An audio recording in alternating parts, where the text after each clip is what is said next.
My name is Thorsten Sattler, and this is joint work with Thomas Schöps, Victor Larsson, and Mark Polyface on why having 10,000 parameters in a camera model is better than 12. In this work, we consider the problem of highly accurate camera calibration, which is an important prerequisite for 3D computer vision applications such as structure for motion and stereo. The goal of the calibration process is to associate each pixel with the corresponding viewing ray in 3D. Traditionally, parametric models are used. They model the mapping from pixels to rays through only a few parameters corresponding to physical attributes, such as the focal length. Parametric models have been used successfully for decades. But how accurately do they actually model the camera geometry? To answer this question, we visualize reprojection error directions. Ideally, we would like to see a random pattern. In practice, however, we observe regions with similar directions, indicating biases in the calibration. Due to their small number of parameters, traditional parametric models do not accurately model the relation between pixels and viewing rays. Generic camera models define the mapping from pixels to rays on a per pixel level, without any physical interpretation of the camera geometry. They allow for completely independent rays for each pixel.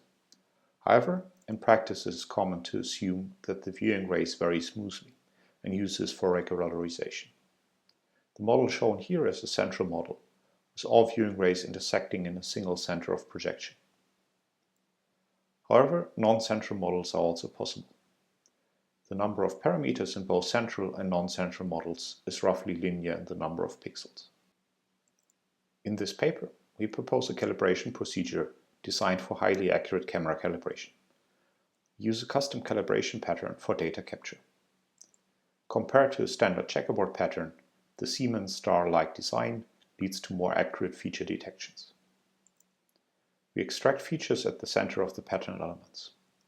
To obtain highly accurate detections, we exploit mirror symmetries around the pattern for refinement. We initialize the parameters for either a central or a non-central model using the approach from Ramalingam and Sturm. Rather than modeling each pixel, we use a set of control points. For each control point, we store a ray or line and use interpolation on B-spline surfaces to obtain the rays for the remaining pixels. Finally, we use bundle adjustment to refine the camera model as well as the pattern geometry to account for non-planarities. Next, we compare generic calibrations obtained with our pipeline to traditional parametric models. This is the same visualization of the reprojection error directions that I showed earlier. Here we use the thin prism model with 12 parameters to calibrate the color camera of an RGB-D sensor. This is a calibration for the same camera that we obtained with OpenCV's model, which also has 12 parameters. There is a clear bias for certain viewing directions, indicating that the model does not fit the camera geometry well in those regions. Switching to a central model with about 5,000 parameters significantly reduces the bias, even though we are still able to observe patterns in the error directions. Increasing the number of parameters to 10,000 improves calibration accuracy. We obtain the best results with a non-central model with around 26,000 parameters, resulting in a nearly random distribution of error directions. A natural question is whether the bias has an impact on applications. To answer this question, we conducted a structure for motion experiment. Since no ground truth is available, we compare the drift between the trajectories obtained with a generic camera model and a parametric model. In this case, we observe a drift of about 2% over the length of the trajectory. This is significant as state-of-the-art SLAM systems typically exhibit a drift of 1% or less. Naturally, the improvement depends on how well the parametric model is able to describe the camera geometry in the first place.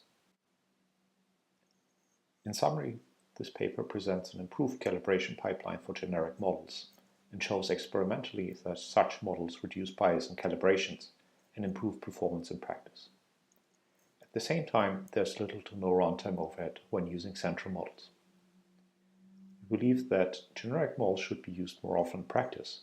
To facilitate this, we make our source code publicly available.